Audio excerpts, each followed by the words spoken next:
Bueno, muy buenas a todos. Espero que estén bien hoy con este encuentro precioso que tenemos entre Jasmina Barrera, autora de este libro que tengo en mis manos, que es Cuaderno de Faros, entre otros textos. Este llegó a nuestras manos desde Alto Pogo, en Argentina, pero ya viene recorriendo el mundo hace bastante tiempo y es una manera casi de emular esos viajes que hizo Jasmina y que están en este libro y que vamos a conversar con Camila Fabri también, a quien también le doy la bienvenida. Ella va a estar charlando con nosotros, también es escritora, es dramaturga, y la idea es prender la luz de ese faro para poder conversar, así que bienvenidas, chicas. Bueno, muchas gracias. Muchas gracias, estoy muy emocionada. Muchísimas gracias a Camila por aceptar charlar con nosotras. Muchas gracias, Ceci, Alto Pogo y la gente que vea esto, por supuesto, también gracias. Bueno, también gracias por la invitación y por invitarme a poder hacer un comentario sobre Cuaderno de Faros, que es un libro que llegó a mí hace un tiempo, lo leí en su edición mexicana y ya lo presté, digamos, ya está haciendo su circulación por muchos lugares, digamos, como que es un libro que se está leyendo mucho, al menos acá en Argentina en este momento sé que es así. Bueno, también lo tengo acá conmigo, es un libro que a mí en lo particular me encanta. Tengo algunas cosas que pensé en relación, es un libro, no sé, que me hace pensar un poco en el proceso de escritura. El proceso pensaba como la idea de la escritura del desorden, ¿no? En un punto que hay algo de eso que es lo que me parece lo que me imanta tanto del libro y lo que me hace, digamos, traerlo a colación en varias conversaciones o incluso en procesos de escritura, digamos, de otras personas, que me parece que viene a iluminar un poco algo de esta idea de no cuadrarse en un solo género, ¿no? Me parece que el libro lo que permite es que algo se pueda abrir un poco más dentro de ese desorden, encontrar un criterio, y me hacen pensar en lo importante que es tener una hipótesis, ¿no? Digamos, lo que es tener una causa con un grado de entusiasmo que ayude, digamos, como a constituir un libro que a mí me hace pensar que es como una suerte de enciclopedia Frankenstein, como de almacenamiento. Me hace pensar en algo como una suerte de despensa del pensamiento vivo, ¿no? Que esto, bueno, lo traigo a colación de alguien que alguna vez dijo eso, una colega mía, de la idea de la despensa, ¿no? De tener como muchos elementos y de ir quitando criaturas vivas, digamos. A mí, no sé, pienso en que cuando leo Cuaderno de Faros, leo las coordenadas de una viajera, digamos, ¿no? Y también leo las obsesiones de una escritora, de alguna manera, parte de la idea del faro, ¿no? Pero en esa idea vamos viendo como otro tipo de obsesiones que va teniendo la escritora viajera, que de alguna manera me parece que el hecho de escribir también es una suerte de viaje y es un acto que es muy, no sé, de mucho como movimiento, digamos, es algo que para nada es inmóvil, ¿no? También pensaba en las citas que trae, que todo el tiempo es un libro que es muy generoso en ese sentido, ¿no?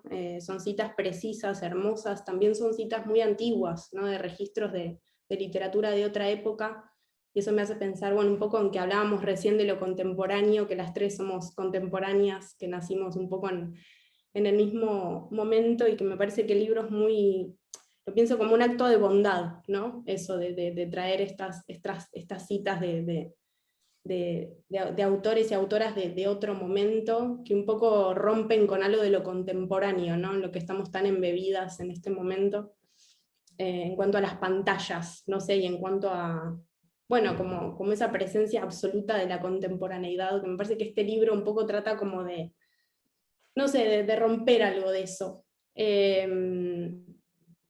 Y me estremece, me encanta mucho la precisión que encontrás dentro del caos, ¿no? Porque es un libro que está estructurado de alguna manera. Caos, me refiero a esta estructura errática que tiene en un punto, de que son entradas de alguna manera como una suerte de diario, en el que no necesariamente están correlacionadas esas entradas, pero de alguna manera van armando un universo mucho más macro, ¿no? Digamos, pero no hay una linealidad puntual. No sé, Ceci, si querés como interrumpirme o algo, por ahí estoy muy yendo con mis notas de todas las cosas que fui pensando Comparto lo que vas contando, Cami. Después, por supuesto, vamos a hacerle preguntas a Jasmina sobre este momento, sobre Sí, estos viajes y todo, pero me gustó mucho eso de la despensa y la generosidad, sobre todo. Usaste la palabra generosidad, que creo que es algo que también acá Margarita García Roballo, que es quien hace la contratapa en este libro, habla sobre eso y sobre la gratitud también, ¿no? Que me parece que son palabras que van en esa misma familia, así que comparto. sí. Y, no, y pensaba que algo bueno de esa puntuación que tiene el libro, de alguna manera, parece como enhebrar algo que no tenemos mucha idea hacia dónde va, de alguna manera, pero va con una fuerza arrolladora, ¿no? Uniendo como esos elementos no necesariamente relacionados, y pienso que el acto de lectura de este libro es como una suerte de acertijo, ¿no? Hay como un acto de cierto misterio también, como que hay algo que resolver. Y eso me parece muy único, ¿no? Como me parece como un hallazgo en los procesos de escritura de Jasmina, que empecé leyéndola con Cuaderno de Faros y también continué leyendo sus otros libros. Me parece que hay algo de este proceso, de esta estructura que ella repite también en sus otros libros. Y bueno, de una manera también te quería preguntar, Jas, sobre tu proceso de escritura, ¿no? Sobre esto que siento que encontraste de alguna manera, que lo pienso como un procedimiento y que tiene que ver, bueno, algo con vincular la historia, ¿no? De alguna manera la historia ajena con lo íntimo, ¿no? Con la intimidad, con la historia propia, que se vuelve tu propia historia, que te constituye. Y me pregunto un poco, bueno, si hay un proceso de acopio de material, digamos, previo al desarrollo de la novela o bueno, del libro, no sabría si decir novela o del libro más bien, o un poco eso me preguntaba, cómo es ese arranque, por dónde parte. Oigan, bueno, muchísimas gracias por la generosidad de sus palabras y de sus lecturas. Em, yo leí con muchísima admiración tu último libro, Camila, y encuentro algunas similitudes con lo que dices, como eh, esta poética del caos que decías, estos libros híbridos que son un poco difíciles de clasificar y que encuentran su propio género, ¿no? Como su propio mundo, su propio universo. A eso es a lo que yo suelo aspirar, a que ese método del que hablas lo dicte un poco el propio libro, que se vaya descubriendo conforme va desarrollándose la escritura. Y me gusta mucho que hables del desorden porque es eso, o sea, este libro lo empecé, lo empecé a escribir con una idea muy concreta en mente, que era escribir sobre el primer viaje del que hablo en el libro, fue un viaje en Oregon, en un pueblo donde había un faro y donde yo estaba leyendo Al faro de Virginia Woolf, y esa era la premisa así de simple al principio. Entonces investigué un poco sobre los faros y luego no podía dejar de investigar, me fascinaron los faros, me apasionaron, y conforme leía, viajaba cada que podía. Tampoco es que yo tenga el dinero como para viajar por faros por el mundo, que me encantaría, pero siempre que viajaba por algún motivo de trabajo o de cualquier cosa a una ciudad portuaria, buscaba los faros, viajaba a los faros, investigaba esos faros a los que había ido, y al mismo tiempo seguía leyendo sobre faros, seguía buscando libros que tuvieran que ver con faros, y entonces el libro se iba escribiendo sobre la marcha un poco, ¿no? Sin un plan muy claro de hacia dónde iba. También yo creo que por eso hay esa sensación de la que hablas, de desorientada, esa sensación desorientada, y que es un poco paradójico siendo un libro de faros o congruente, quién sabe. este, y,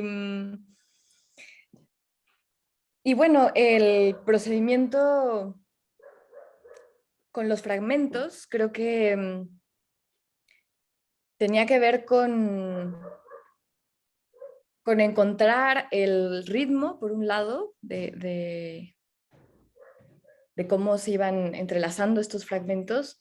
Y me sirvió mucho un programa, un procesador de palabras que encontré, que me recomendó una amiga que se llama Scrivener, que tiene la posibilidad de usar post-its que puedes manipular con el mouse en la pantalla.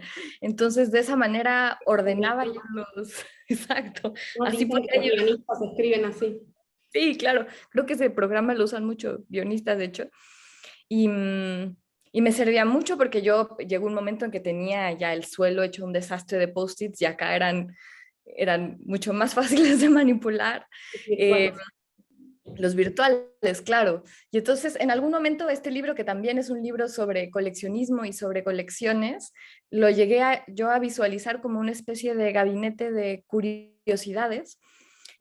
Estas colecciones barrocas en donde cabía de todo, ¿no? Cabían los objetos más vulgares, una piedra, una concha cualquiera, y joyas preciosas y animales disecados, como una mezcla de todo y esas ganas de asir un concepto, una idea o un ente por completo. Así me imaginaba yo este libro y quería que esos fragmentos fueran también como elementos de un gabinete de curiosidades, como objetos que yo pudiera ver en un collage y como en esos collages un elemento dialoga con lo que está a su alrededor y también dialoga con el todo. Y en algún momento sí decidía yo el orden de las cosas, pero a partir también de la cronología con la que iba haciendo estos hallazgos, me gustaba de pronto eh, las decisiones que tomaba el azar por mí. O sea, resulta que a veces el azar tenía mejor gusto que yo, mejores ideas que yo, y entonces también quedó mucho de eso. Eh, y pues sí, así se fue haciendo. Solo quiero agregar esto, hacer en realidad una pregunta respecto a eso, que es el momento en el que en el libro nos encontramos como si fuera este final, ¿no? Digo, barra, libro raro, qué tipo de final puede tener, pero tiene un final que es el momento donde te das cuenta, y así lo explicás, que por más que le dediques toda tu vida no vas a poder completar la colección, y hay una suerte de muerte o de aceptación de la muerte de ese plan, que todos los que estamos leyendo también lo acompañamos, hacemos el duelo. Quiero saber sobre el proceso del duelo, la despedida de los faros, por lo menos desde el modo de colección, ¿no? Sí, es una falsa despedida, incluso en el libro, porque el libro continúa después de esa despedida. Y en algún momento sí pensé que se acababa ahí el libro, pero luego hice estos otros viajes y decidí que no, que tenía que acabar en otra parte y acaba en un momento muy poco climático, creo yo, como ahí en un lugar extraño. Y en realidad la colección creo que nunca se acabó, se ha seguido alimentando a sí misma, porque cuando este libro se ha publicado, ha tenido la enorme suerte de ser publicado en distintos países y tienen estos los faros que son muy ubicuos, ¿no? Que casi cualquier lugar donde haya mar hay faros o hay algo parecido a los faros. Entonces, a partir de la publicación del libro llegan más historias, llegan más referencias, me escriben fareros y son cosas que están ahí porque nunca me han dejado de interesar. Los faros simplemente estoy escribiendo de otras cosas ahora, pero es una colección infinita y que creo que nunca me va a dejar de interesar. Hay algo lindo en eso de esa idea de la colección infinita que también me parece que es un libro que está escrito con, no sé, como si uno estuviera leyendo también el registro de una fanática, ¿no? Como el registro hay como un entusiasmo muy grande sobre en relación a una causa. Y a mí eso me parece muy interesante del libro y también, bueno, habiendo leído tus otros libros, Línea Negra y Punto de Cruz, me parece que también hay algo de ese registro también que se repite en relación a, bueno, a esta coleccionista que tiene como sus pequeñas obsesiones y en cuanto a eso, bueno, uno puede como de alguna manera asomarse a estos pequeños post-its o no sé, o a su cuaderno de notas y ver cómo se va compaginando de alguna manera esa manera de ver el mundo, no sé, de verlo como de retazos de entusiasmo, no sé. Hay algo de eso que me parece que se respira mucho y es muy atractivo para mí de la escritura y que parte un poco con Cuaderno de Faros, ¿no? Sí, sí, creo que todos mis libros son un poco una colección de algo. Y creo que eso también tiene que ver con lo que tú decías al principio de esta idea de el ir y venir entre lo individual, lo subjetivo y lo colectivo, lo plural, lo externo. Que creo que procuro que casi todos mis libros tengan esa respiración, ¿no? Como ir de la experiencia propia a las experiencias colectivas, a las otras voces, a las otras historias, que es algo que permite una colección, ¿no? Porque una colección a la vez te informa mucho del coleccionista, pero son objetos que tienen historia. Todos los objetos, yo desde que leía a Perec quedé fascinada con los objetos, las colecciones. No sé si leyeron o se acuerdan de ese libro de ay, el edificio, ¿cómo se llama? La vida e instrucciones de uso, en donde a partir de un edificio y de los objetos que hay en los departamentos cuenta una infinidad de historias, ¿no? Porque la mesa, ¿quién hizo la mesa? El carpintero, ¿de dónde viene el árbol que utilizó el carpintero? Y cada objeto es una infinidad de historias. Eso para mí es muy, muy atractivo. Sí, sí, lo sé. Sí, es como un niño o una niña que se pregunta todo el tiempo por qué. Como por qué, y esto por qué, y esto por qué, y esto por qué. Y ahí se va configurando un mundo también. Sí. Y que creo que es algo que es importante hoy en día, porque estamos un poco desconectados del origen de todo lo que nos rodea, de todos los objetos que consumimos y que estamos destruyendo el planeta por esa inconsciencia un poco. Entonces,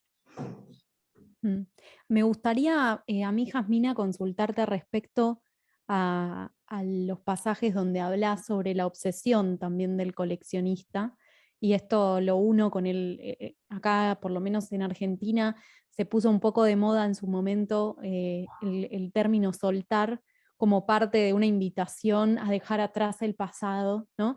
Y a veces la obsesión es algo difícil de soltar, la obsesión entendida como un problema médico, ¿no? De salud mental. Y acá hay una obsesión por ir a la búsqueda más que nada, porque tu coleccionismo o el coleccionismo de Faros es un coleccionismo de información, de fotos, de recuerdos y en el texto, pero no podés coleccionar faros en tu propia casa. Espero que no lo estés haciendo, que no lo hayas hecho, ¿no? Entonces quisiera que ahondáramos un poco o nos contaras un poco sobre qué te llamó a vos la atención de una persona obsesiva, si te sentiste en ese lugar. sí. Hay una frase que me gusta mucho de David Foster Wallace que dice algo así como: todo lo que alguna vez he tenido que soltar tiene marca de garras.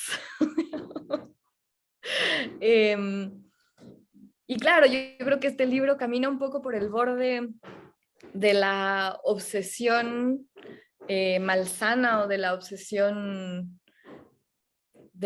peligrosa y de la obsesión creativa, la obsesión productiva.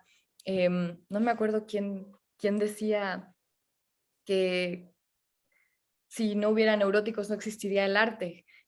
No sé si estoy totalmente de acuerdo, pero creo que hay algo de eso, como que yo me considero una persona obsesiva,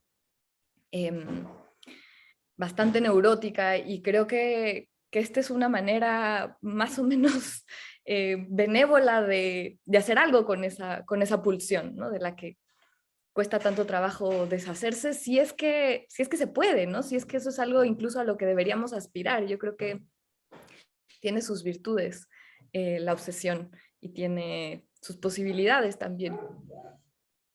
Uh-huh. Bueno, vamos a ir cerrando, le vamos a dar la palabra a Camila para también hacer su última pregunta. Después dejamos acá con la intención seguramente de salir corriendo a buscar un faro cercano. un poco, bueno, concuerdo con esto que decís recién, Has, que me parece que se escribe desde la obsesión, incluso también la ansiedad tiene muy mala prensa, ¿no? Y es un motor también, digamos, como que con la ansiedad uno sale a la calle a buscar ideas para poder escribir, y con esa obsesión también se trabaja y se produce, y en ese sentido me parece que es re interesante lo que traes. Y un poco lo último que te quería preguntar o comentar, me quedé pensando en esta idea de desde lo individual a lo colectivo, y me preguntaba si, bueno, si en el proceso de escritura de Cuaderno de Faros o de tus otros proyectos, de alguna manera, ¿es un proceso de escritura solitaria o es algo que se escribe también como si, con otros o con otras, ¿no? Como existe ese grupo de consejeros de alguna manera, o es un acto que se comparte, o pensás que es Sí. un acto más solitario?